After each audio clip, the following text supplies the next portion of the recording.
This complex, the Havelock city, is actually a tribute to Mr. S.P. Tao and his commitment to Sri Lanka.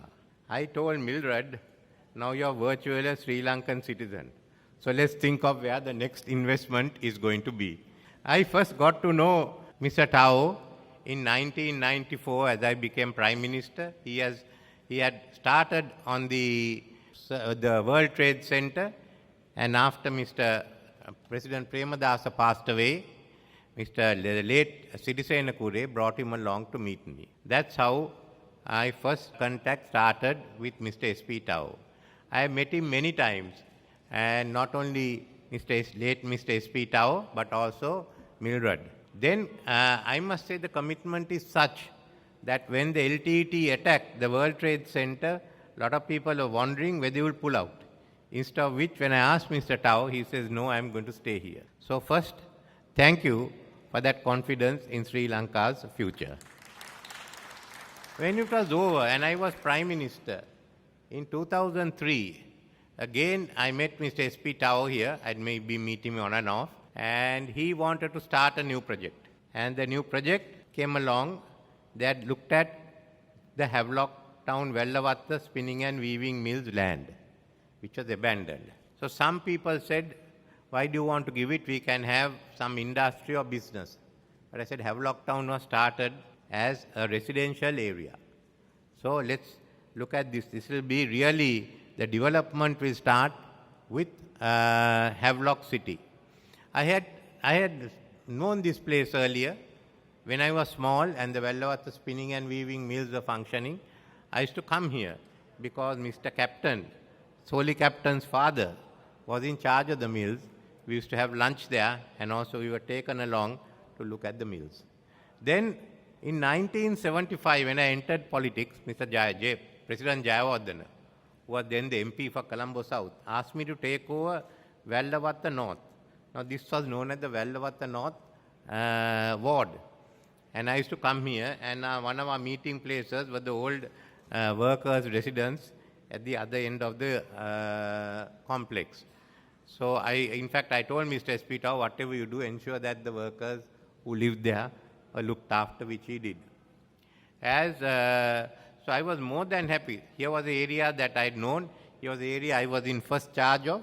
And why not? I took over Biyagama next and started the zones there. So I thought, why not have one here in Havelock town? No better person than Mr. S.P. Tao to start it off. So it is this venture, the results which we see today. Many people were involved in it. In fact, I see Rohini Nanayakkara, who was involved from the very beginning in this project. She's telling me, don't tell her age. Okay. I'm not telling the age, I only say that you are involved. There's Ajit, Jayaratna, many others who were involved in the project. So I must again say thank you. I really feel sorry that Mr. S.P. Tao was not here. After all, he had gone up to 105. But nevertheless, this is a tribute to Mr. S.P. Tao, and I think we should put it down as such. So I look forward to another investment, as I said, from the company. This will have to be Mildred's investment. Remember, this is not your investment. This is S.P. Tao's investment. So now we got to make one for Mildred. But I want to also tell you that we have to now seriously look at foreign investment replacing foreign loans as our main source of income. We have to become export-oriented industry, economy, and we have to keep increasing our foreign investments. Now, if we are to keep increasing our foreign investments, we must have outward-looking economy. We can't have inward-looking economy. So now, as the economic stabilization is taking place and the discussions are on between Japan, China, India in regard to the main creditors, in regard to how we restructure the debt, we are also looking at how we can now go back reviving growth and high growth. And one of the biggest issues we have is our number of government agencies. There is a complex of investment agencies. You go through BOI, you go through Tourist Board, you go through some other ministry, then you go to Port City, and then you come back to where you started. Then you do a second round. After about 10 years, you can get an investment through. Now, this just won't work. When we came in 1977, we started the Greater Colombo Economic Commission. There, the decisions were taken quickly. And really, in 10 years, we got 4 zones going. That is, Katunayaka, Biyagama, then Koggala, and Sitawaka. Four zones, and Pallakale, Mr. Vijayatunga wanted. After that, what are the big zones we have started? The whole system has broken down. The tourist board, all people are just going around. We go out for various fairs and we come back. Everyone has a good holiday.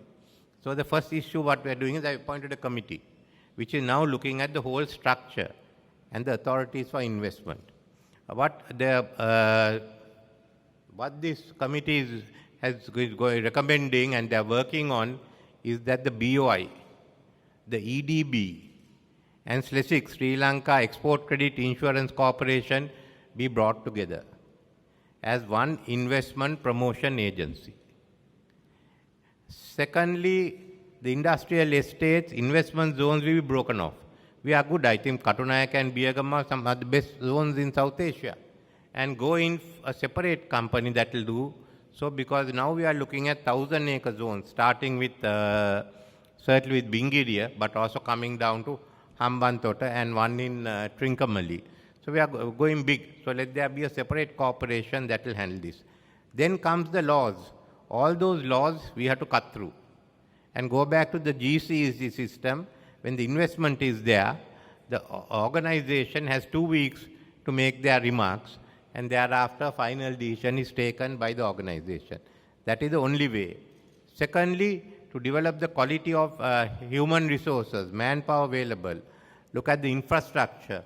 If we have this, we need not give 40-year tax holidays. We should have an efficient bureaucracy and efficient infrastructure to ensure that investments can take off. Therefore, we will be focusing mainly on zones, whether it be for manufacturing, IT, or even tourism, rather than have people locating everywhere they want.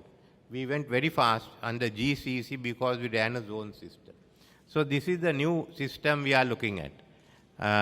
How to open up. There will be many laws that will be changed.